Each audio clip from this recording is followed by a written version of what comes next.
নমস্কার সবাইকে, good morning. আমি বৃষ্টি। কেমন আছো তোমরা সবাই? আই হোপ তোমরা খুব খুব ভালো আছো। আমার আরো একটি নতুন ব্লগে তোমাদের সবাইকে স্বাগত জানাই। আজকে 19 তারিখ আর আজকে সোমবার। এখন বাজে সকাল 8:30। এখন থেকে তোমাদেরকে সাথে নিয়ে আজকে ব্লগটি শুরু করলাম। আই হোপ আজকে ব্লগটি তোমাদের অনেক ভালো লাগবে। আর যদি আজকে ব্লগটি তোমাদের ভালো লেগে থাকে তাহলে প্লিজ একটি লাইক করে দিও আর সম্পূর্ণ ভিডিওটি দেখার অনুরোধ রইল। দেখলে তো, আমি কিন্তু বাবুকে দুধ আর চকোস দিলাম সকালে ব্রেকফাস্টে, আর ওর খাওয়া কমপ্লিটও হয়ে গিয়েছে। আর সোনা এখন ড্রয়িং করছে, আর আমার স্নানও কমপ্লিট। আর এখন এই যে সংসারের কাজগুলো করে নেব। আজকে সোনাইয়ের স্কুল এবং টিউশন দুটোই ছুটি, কারণ আজকে কিন্তু শিব জয়ন্তী, তো একদিন ছুটি দিয়েছে স্কুল। সোনাই বাড়িতেই আছে, তো ভেবেছিলাম যে আজকে একটু তাড়াতাড়ি উঠে অনেকগুলো এক্সট্রা কাজ করব, একটু কিচেনটা ডিপ ক্লিন করব, বাট সেটা একদমই হয়নি। ঘুম থেকে উঠতে একটু লেট হয়ে গিয়েছে। আগের দিনে মাথার মধ্যে যদি সেট করে নিই যে কোন কাজটা করব, তাহলে কিন্তু সকালের কাজগুলো করতে অনেক সুবিধে হয়। সেটা ভেবেও রেখেছিলাম, বাট শরীরটা না তেমন একটা ভালো লাগছিল না সকালে।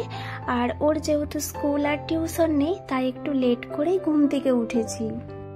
শরীরটা তেমন একটা ভালো লাগছিল না, তাই না ঘুম থেকে উঠে আগে স্নানটা করে নিয়েছি। স্নান করে নেওয়ার পরে না একটু মনে হচ্ছে যে একটু ফ্রেশ লাগছে নিজেকে। তারপরেই কিন্তু সংসারের কাজে হাত লাগিয়েছি। সংসারের কিছু কাজ থাকে যেগুলো কিন্তু যতই শরীর অসুস্থ থাকুক, মানে যতই খারাপ থাকুক না কেন, এই কাজগুলো কিন্তু করে নিতেই হবে। আর আমরা প্রত্যেক গৃহিণীরাই কিন্তু চাই সংসারের প্রতিটি কাজ খুব সুন্দরভাবে করে নেওয়ার। আমি ডাইনিং প্লেসটা ঝাড়ু মেরে তারপরে এখন বেডরুমে এসেছি, আর একে একে কাজগুলো এখন করে নেব। আজকে ভাবছি বেডশিটটা চেঞ্জ করে নেব। প্রথমে এসে আমি ব্ল্যাঙ্কেটটা গুছিয়ে রেখে দেব। সোনাই আজকে সকালে উঠে না ড্রয়িং করতে বসেছিল বেডের উপরে, তো আমি বললাম যে তুমি ডাইনিং প্লেসে ওখানে ড্রয়িং করো, তো বেডরুমটা আমি একটু গুছিয়ে নেব, যে কারণে ও ডাইনিং প্লেসে ড্রয়িংটা করছে। আর এই তো এখন আমি পিলো কাভারগুলো পরিয়ে নিচ্ছি। আর এই যে দেখো, আমার কিন্তু আবার সোনাইও আমার কাছে চলে এসেছে। তো ও বলছে যে মা, আমি তোমার সাথে হেল্প করব, তোমার তো শরীরটা খারাপ।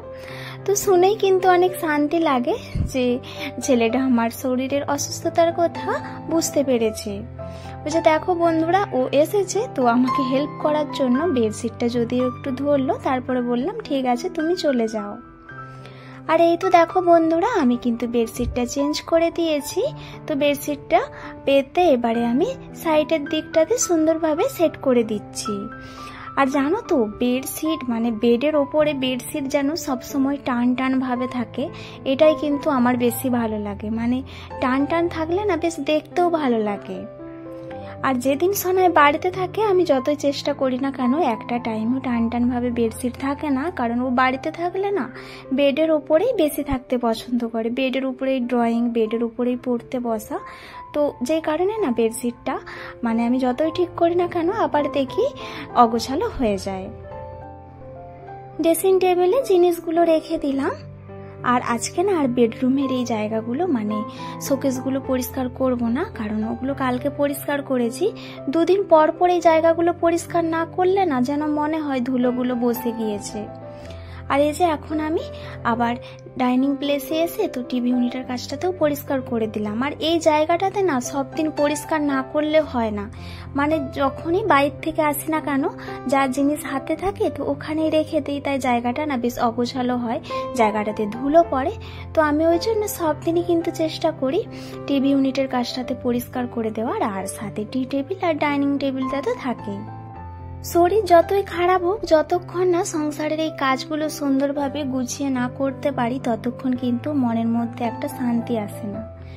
আর যখনই অগোছালো জায়গাগুলো দেখি, তখন মনে হয় যে শরীরটা মনে হয় আরো বেশি খারাপ হয়ে গিয়েছে। আর এই তো এখন আমি ঘরটা ভালোভাবে মুছা দিয়ে দেব। শিলাস কুকিং রেসিপি থেকে আমার এক ফ্রেন্ড কমেন্ট করেছে, খুবই ভালো লাগলো ভিডিওটি, তোমার কথাগুলো খুব মিষ্টি। থ্যাংক ইউ তোমাকে। আর এই তো দেখো, এখন আমি গোটা প্লেসটা সুন্দরভাবে ক্লিন করে নিচ্ছি। আর আমি কিন্তু সবসময় চেষ্টা করি মানে হাত দিয়েই পুরো রুমটা ক্লিন করার। হাত দিয়ে রুম ক্লিন করলে না রুমটা বেশ ভালো পরিষ্কার হয় আমার মনে হয়। আর এই তো এখন ডাইনিং প্লেসটা মুছে নেওয়ার পরে ফ্যান ছেড়ে দিয়েছি, তো জিনিসগুলো সুন্দরভাবে রেখে দিলাম আর তারপরে বেডরুমে আসলাম।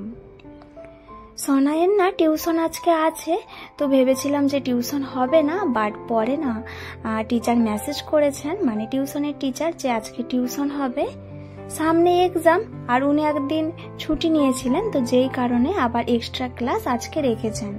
তো দুপুর 1টা থেকে না আবার আজকে ক্লাস আছে। কাজগুলো বেশ ধীরে সুস্থেই করেছিলাম, তারপরে আবার টিচারের মেসেজ দেখে তারপরে আবার কাজগুলো তাড়াতাড়ি করে নিয়েছি। আর দেখো বেডরুমটা কিন্তু আমি সুন্দরভাবে গুছিয়েও নিয়েছি। আমি এর মাঝে কিন্তু একটু মুড়ি খেয়েছি, শরীরটা ভালো লাগছিল না, তাই কিন্তু একটু মুড়ি খেয়েছি জল ভিজিয়ে। আর এই তো এখন দেখো রান্না করে নেব। আজকে না সিম্পল ভাবে রান্না করব, মানে তেমন একটা ভালো লাগছে না কিচেনে বেশিক্ষণ থাকতে, তো সব আজকে ভাবছি ভাজাই করে নেব।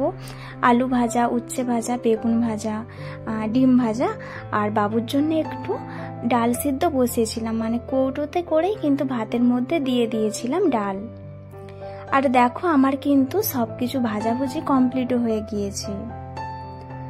এই তো দেখো এখানে আলু ভাজা, তো একটু পোস্ত ছড়িয়ে নিয়েছি। আর এদিকে দেখো আমার সনাই কিন্তু ধূপটা দিয়ে দিচ্ছে। ও কিন্তু বাড়িতে থাকলে এই কাজটা ওই করে থাকে। আর ওর ধূপ দেওয়া কমপ্লিট। এদিকে আবার ব্যালকনিতে এসেছে বেডরুমে, তো এখানে একটু গাছগুলোতে জল দিয়ে দিচ্ছে। আর রান্না তো আমার কমপ্লিট হয়ে গিয়েছে, এবারে কিন্তু ভাত খেয়ে নেব। ভাত খাওয়া কমপ্লিট। দেখো টাইম এখন 1টা বাজতে 5 মিনিট বাকি।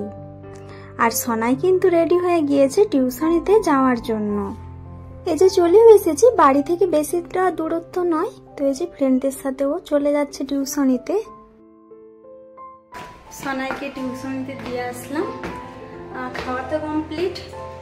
এখন গিয়ে বাসনগুলো সব ধুয়ে নেবো আর কি, খেয়ে বেরিয়ে এসেছিলাম। তো এখন গিয়ে কিচেনের কাজগুলো কমপ্লিট করব। আর ওর ছুটি হবে আবার 3টার সময়।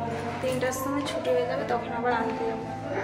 বিকেলে আবার ওর একটা টিউশনে গিয়ে যেতে হবে পেপার জমা করতে। মানে স্কুল ছুটি থাকলেও আমার ছুটি নেই, আমার কাজ লেগেই থাকে। সব বাসন ধোয়া কমপ্লিট, গ্যাসটা মুছে নিয়েছি ভালো করে। এখন হাতে অনেকটা টাইমিং আছে, মানে ঘন্টাখানেকের মতো আর কি। তো এখন একটু রেস্ট করব মানে এডিটিংই করবো একটু। তারপরে আবার 3টার সময় বাবুকে আনতে যাব। এখন ওই 2টার মতো বেজে গিয়েছে, তো বাবুকে দিয়ে এসে তারপরে একটু টিভি দেখছিলাম আর কি, তারপরে বাসনগুলো ধুলাম। তো এখন একটু এডিটিং করি, তারপরে আবার টাইম হয়ে যাবে ওকে আনতে যাওয়ার। বাবুকে নিয়ে যে বাড়ি ফিরছি। আর এই যে রাস্তায় বিক্রি হচ্ছিল কুলপি না মটকা, তো দুজনে দুটো মটকা কিনলাম। আর আজকে অনেক রোদ বেরিয়েছে, আর এদের দুটো আবার আম গুড়িয়েছি, আমার একটা তোমার একটা। দাঁড়াও যাও, আজকে অনেক রোদ, এক একটা জায়গায় গাছ থাকলে ছায়া, না হলে প্রচন্ড রোদ। গুড আফটারনুন বন্ধুরা, এখন টাইমিং বিকেল 5টা বাজে। আর এই যে সনাইকে নিয়ে বেরিয়ে পড়েছি ওর টিউশনিতে যাওয়ার জন্য, মানে এটা আবার অন্য একটা টিউশন। তো একটা পেপার জমা করতে যাচ্ছি, তো পেপারটা জমা করে তারপরে কিছু বাজার করব, 1-2টো বাজার করার আছে, তারপরে বাড়ি চলে আসব। আর আস্তে আস্তে এই যে দেখো, তো এখানে না অনেক রকমের, এটাকে কি বলে, একটা বিস্কুট জাতীয় কিছু, আর নুনটা খেতে, তো এটা কিন্তু অনেক টেস্টি, তো এখান থেকে নিলাম। আর বাড়িতেও চলে এসেছি। আর এটা না ছেলেবেলায় অনেক খেয়েছি, মানে যখন ছোট ছিলাম। আর এখানে না তেমন একটা পাওয়া যায় না, তো অনেক দিন পরে ওই ঠেলা গাড়িটাতে দেখলাম, তাই নিয়ে নিয়েছি। আর এগুলোর কিন্তু দাম 200 টাকা কিলো, তো আমি 250 নিয়েছি, 50 টাকা নিয়েছে। আর এই যে 2-1টা বাজার করেছি, মানে এই যে ধনেপাতা নিয়েছি আর সাথে ক্যাপসিকাম। আর এই যে ডিম এনেছি, তো ডিমগুলো এখন ধুয়ে রেখে দেবো। আমি সবসময় বাজার থেকে ডিম নিয়ে আসার পরে ধুয়েই কিন্তু ফ্রিজে রাখি। আর আমি কিন্তু বেশি ডিম আনি না, কারণ ফ্রিজে কিন্তু বেশি ডিম, মানে অনেক দিন ধরে ডিম রেখে কিন্তু খাওয়া একদমই উচিত নয়।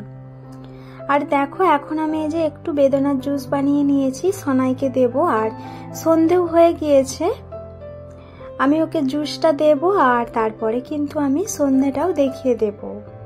আর একটা বেদানার জুস দেখো কতটুকু হয়েছে, মানে খুবই অল্প বেরিয়েছে। ছেলে আবার বলছে যে একটু বরফ দাও, তো জোরজাবস্তি এক টুকরো বরফ দিতে হলো আমাকে। সন্ধে হয়ে গিয়েছে, এখন টাইমিং কিন্তু সন্ধে 7:30। আর এখন আমি সন্ধেবেলায় প্রদীপটা দিয়ে দেব। সেই সাথে বন্ধুরা আজকের ভিডিওটি আমি এখানেই শেষ করছি। তোমরা কিন্তু অবশ্যই জানাবে আমার ভিডিওটি তোমাদের কাছে কেমন লাগলো, আর ভালো লাগলে প্লিজ একটি লাইক করে দিও, এবং তোমরা কিন্তু আমার চ্যানেলটিকে সাবস্ক্রাইব করে পাশে থেকো। যে সমস্ত আমার প্রিয় বন্ধুরা আমার চ্যানেলটিকে সাবস্ক্রাইব করে দিয়েছো তোমাদেরকে অসংখ্য ধন্যবাদ। আর যারা এখনো করোনি প্লিজ আমার চ্যানেলটিকে সাবস্ক্রাইব করে পাশে থেকো। তাহলে বন্ধুরা বাই বাই, তোমরা সবাই ভালো থেকো, সুস্থ থেকো, দেখা হবে তোমাদের সাথে নেক্সট